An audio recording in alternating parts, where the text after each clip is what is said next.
అందరికీ వందనాలు. అందరికీ కూడా నా ప్రేమవందనాలు తెలియజేస్తున్నాను. ఈరోజు ధనుష్కోట్ అనేటువంటి చక్కటి సముద్ర తీర ప్రాంతానికి రావడం జరిగింది. బైబిల్లో దేవుడు తెలియజేసిన రీతిగా ఆదికాండం 10వ వచనంలో ఆయన జలరాశికి సముద్రం అని పేరు పెట్టారు. ఈ మాట చాలా ఆశ్చర్యాన్ని కలిగించింది. ఈ ప్రాంతం కూడా కానీ అది వచనం చదివినప్పుడు వచనం కింద ఉంటుంది కానీ ఇది చూసినప్పుడు ప్రాంతం చూసినప్పుడు చాలా ఆశ్చర్యం అనిపించింది.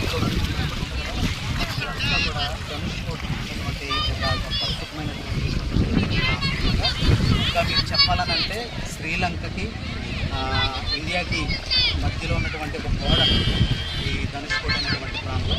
ఇది చాలా అద్భుతంగా దేవుడు సృష్టికి సముద్రము కలగమంటే కలిగింది కనుక నిజంగా దేవుడు చేసినటువంటి సృష్టిలో భాగం చూస్తున్నప్పుడు ఆయన శక్తి సామర్థ్యం అంతా కూడా కళ్ళారా చూసినట్టుంది. దేవుడు సృష్టి చేస్తున్నప్పుడు చాలా అద్భుతమైనటువంటి ప్రాంతానికి రావడానికి రోజు దేవుడు సృష్టించుకున్నారు.